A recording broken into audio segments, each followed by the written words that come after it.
तवानाई की जरूरियात पूरी करने के लिए जहां पूरी दुनिया में ऑल्टरनेटिव एनर्जी के जराए तलाश किए जा रहे हैं, वहीं पाकिस्तान में भी ऐसे होनहार साइंसदानों की कमी नहीं जो महदूद जराए और सहूलतों के फुकदान के बावजूद ऐसी बहुत सी इजादात कर चुके हैं जो ऑल्टरनेटिव एनर्जी के मैदान में तूफान बपा कर सकती हैं। तनवीरुल हक भी एक ऐसे ही होनहार पाकिस्तानी हैं जिन्होंने महदूद वसाइल और आमदनी में ऐसे पेटेंट अपने नाम कर डाले हैं जिन्हें तरक्की याफ्ता ममालिक ने बरसों की रिसर्च और कसीर सरमाया खर्च करने के बाद बनाया है। खबरनाक के मेजबान आफ्ताब इकबाल से बात करते हुए तनवीरुल हक बताते हैं, मैं पिछले कुछ अरसे से कुछ ऐसी R&D में इन्वॉल्व रहा हूँ, बिल्कुल इंडिविजुअल एफर्ट कर रहा हूँ जो अवाम दोस्त टेक्नोलॉजी आप जिसको कह सकते हैं।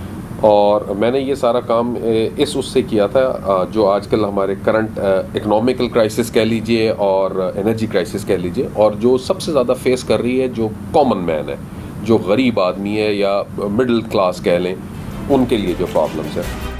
कॉम्प्रेस्ड एयर व्हीकल तनवीरुल हक की एक ऐसी इजाद है जिसको अगर हुकूमती सरपरस्ती हासिल हो तो ये पाकिस्तान के ऑटोमोबाइल इंडस्ट्री में एक संग मील साबित हो सकती है।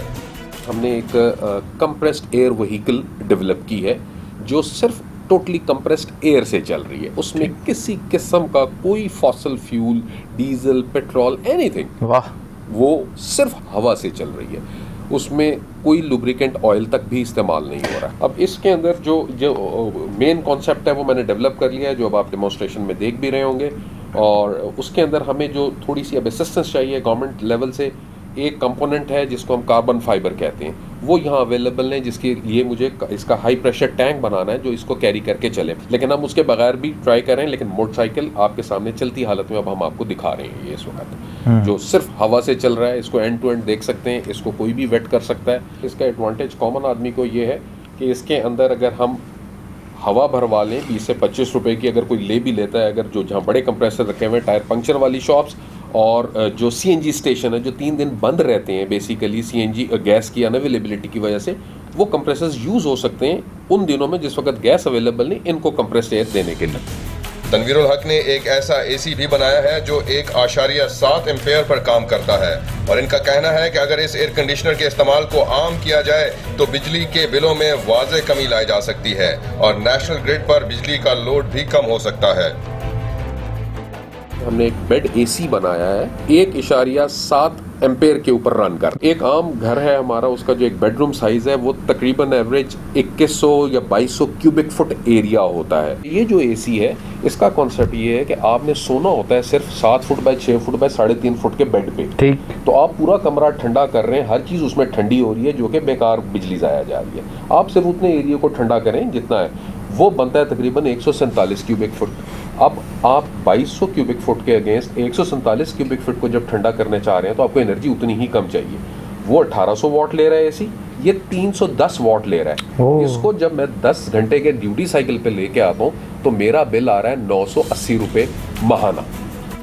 पोर्टेबल बायोगैस प्लांट भी तनवीरुल हक का एक ऐसा ही कारनामा है जिससे पाकिस्तान के देहात में ईंधन के मसाइल को हल किया जा सकता है। बायोगैस एक ऐसा फिनोमेना है जो प्रूवन है। मैंने सिर्फ ये किया है कि मैंने एक पोर्टेबल बायोगैस प्लांट बनाया है छोटा डोमेस्टिक यूज़ के लिए। अच्छा, बिल्कुल, उसमें कोई सिविल स्ट्रक्चर नहीं है कि उसको कॉस्ट पड़े।